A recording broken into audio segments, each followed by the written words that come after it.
Hi, hello, beautiful souls. Welcome to my channel, Wheel of Fortune Tarot Card Reading.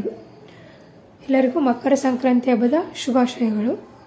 It's A general reading, timeless reading and energy based reading. ಯಾವುದು ತಮಗೆ ಅನ್ವಯಿಸುತ್ತೋ ಅದನ್ನು ಸ್ವೀಕರಿಸಿ, ಉಳಿದಿದ್ದನ್ನು ಬೇರೆಯವರಿಗೆ ಬಿಡಿ.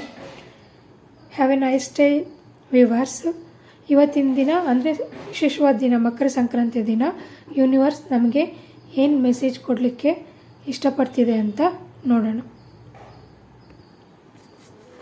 Cards shuffle ಮಾಡ್ತಾ ಇದ್ದೀವಿ.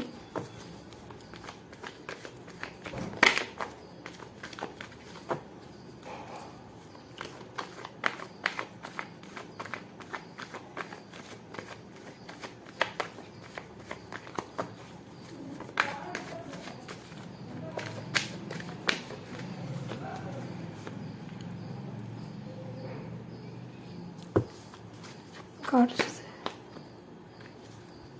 So ಈಗ ನೋಡೋಣ ಯೂನಿವರ್ಸ್ ಏನು ಮೆಸೇಜ್ ನೀಡ್ತಾ ಇದೆ ಅಂತ.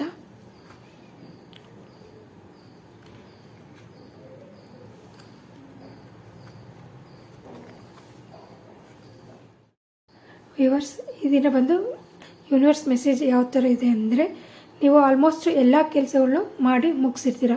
ಇನ್ನೇನು ಲಾಸ್ಟಿಗೆ ಸ್ವಲ್ಪ ಪೆಂಡಿಂಗ್ ಇರುತ್ತಲ್ವ, ಅದಷ್ಟೇ ರಿಮೈನಿಂಗ್ ಇರೋದು. ಸೊ ನೀವು ಅದನ್ನು ಏನು ಮಾಡಬೇಕು, ಆ ಕೆಲಸನ ನೀವು ಪೂರ್ತಿಗೊಳಿಸಿ ನೆಕ್ಸ್ಟ್ ಅದರದ್ದೆಲ್ಲ ಫಲನ ದೇವ್ರು ಕೊಡ್ತಾರೆ. ಅಂದರೆ ದೇವರು ಅದಕ್ಕೆ ತಕ್ಕ ಹಾಗೆ ಫಲ ಕೊಡ್ತಾರೆ. ಸೊ ನೀವು ಆ ಥರ ಏನಾದರೂ ನಿಮಗೆ ಇದು ಆಗುತ್ತೋ ಇಲ್ವೋ, ಅಥವಾ ತುಂಬ ವರ್ಕ್ ಪ್ರೆಷರಿಂದ ಆಗುತ್ತೋ ಇಲ್ವೋ, ಮಾಡ್ತೀವೋ ಇಲ್ಲ ಅಂತ ಏನಿರ್ತಲ್ವೋ, ಆ ದೇವ್ರು ಏನಾದರೂ ಒಳ್ಳೇದು ಮಾಡ್ತಾಯಿಲ್ಲ ಅಂತ ಆದರೆ ಆ ದೇವರು ನಿಮಗೆ ಆರಾಮಾಗಿ ಇರೋದಕ್ಕೆ ಹೇಳಿದ್ದಾರೆ.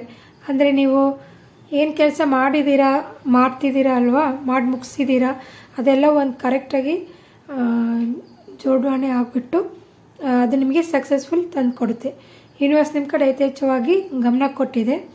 ಸೊ ನೆಕ್ಸ್ಟ್ ಬಂದು ಕೆಲವರು ಅನ್ಎಂಪ್ಲಾಯ್ಮೆಂಟ್ಸು ಹುಡುಗಿರು ಅಥವಾ ಮಹಿಳೆಯರು ಇರ್ತಾರಲ್ವ, ಸೊ ಅವರಿಗೆ ಯಾವುದರಲ್ಲಿ ಇಂಟ್ರೆಸ್ಟ್ ಇರುತ್ತೋ ಅದನ್ನು ಲೈಕ್ ಫೈನಾನ್ಷಿಯಲ್ ಕೆರಿಯರ್ಗಾಗಿ ಯೂಸ್ ಮಾಡ್ಕೋಬೋದು. ಫಾರ್ ಎಕ್ಸಾಂಪಲ್, ನೀವು ಮನೇಲಿ ನಿಮಗೆ ಏನಂದರೆ ನೀವು ಯಾವುದೋ ಒಂದರಲ್ಲಿ ತುಂಬ ಮುಂದೆ ಇರ್ತೀರ, ಚೆನ್ನಾಗಿ ಮಾಡ್ತಿರ್ತೀರ ಅಂತ ಹೇಳಿದರೆ ನೀವು ಆ ಥರದ್ದು ಕೆಲಸನ ನೀವು ಕೆರಿಯರ್ ಆಗಿ ಯೂಸ್ ಮಾಡ್ಕೊಳ್ಳಿ. ನೆಕ್ಸ್ಟ್ ಅಲ್ಲಿಂದ ನಿಮಗೆ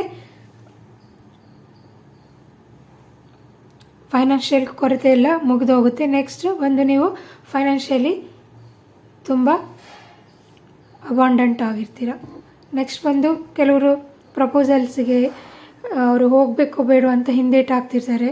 ಯಾವ ಥರದಾದರೂ ಪ್ರಪೋಸಲ್ಸ್ ಇರ್ಬೋದು, ಅಥವಾ ಯಾವುದೇ ಒಂದು ನೀವು ಜಾಬಿಗೆ ಟ್ರೈ ಮಾಡ್ತಾಯಿದ್ರೆ ನೀವು ಮಾಡ್ಬೋದು. ಅದು ಯೂನಿವರ್ಸ್ ನಿಮಗೆ ಒಳ್ಳೆಯ ಶುಭವನ್ನು ಹೇಳಿದ್ದಾರೆ.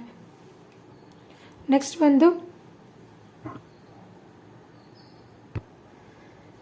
ನೀವೆಲ್ಲ ಏನು ಮಾಡಬೇಕು, ದೇವಿಯನ್ನು ತುಂಬ ಆರಾಧನೆ ಮಾಡಬೇಕು. ಅಂದರೆ ಕಾಳಿ ದೇವಿ, ದುರ್ಗಾದೇವಿ ಇರ್ತಾರಲ್ವ, ಆ ಥರ ದೇವರನ್ನ ಆರಾಧನೆ ಮಾಡಿ ಅಂತ ಹೇಳಿದ್ದಾರೆ. ನೆಕ್ಸ್ಟ್ ಬಂದು ನೀವು ಯಾವುದೇ ಕೆಲಸ ಆಗಲಿ ಮಾಡ್ತಾ ಇರ್ತೀರಲ್ವ, ನೀವು ಪದೇ ಪದೇ ಅದನ್ನು ನೀವು ಅನಲೈಸ್ ಮಾಡ್ಕೊಂಡ್ಬಿಟ್ಟು ಯಾವುದೋ ಆ ಎಲ್ಲ ಕೆಲಸನೂ ಪರ್ಫೆಕ್ಟಾಗಿ ಮಾಡಿ ನೆಕ್ಸ್ಟ್ ದೇವ್ರ ಹತ್ರ ಪ್ರಾರ್ಥನೆ ಮಾಡಿ, ದೇವರು ನೆನೆಸ್ಬೇಕು. ಆಮೇಲೆ ನೆಕ್ಸ್ಟ್ ದೇವ್ರ ಧ್ಯಾನ ಮಾಡಬೇಕು. ಈ ಥರ ಎಲ್ಲ ಮಾಡೋದ್ರಿಂದ ನಿಮಗೆ ಒಳ್ಳೆಯದಾಗುತ್ತೆ.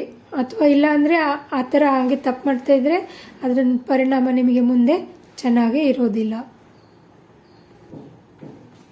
ನೆಕ್ಸ್ಟ್ ಮುಂದೆ ಏನು ಮೆಸೇಜ್ ಕೊಡುತ್ತೆ ನೋಡೋಣ.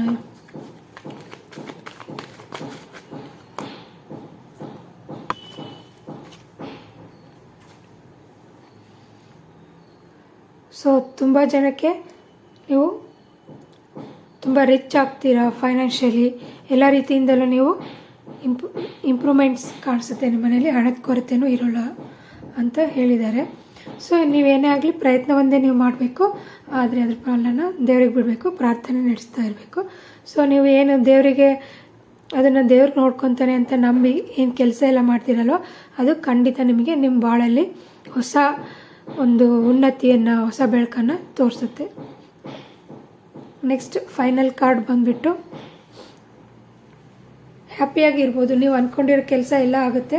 ಸೊ ನೀವೇನು ಚಿಂತೆ ಮಾಡೋ ಹಾಗಿಲ್ಲ, ಹ್ಯಾಪಿಯಾಗಿ ನಡೀತಾ ಹೋಗುತ್ತೆ. So viewers, please share, like and subscribe to my channel.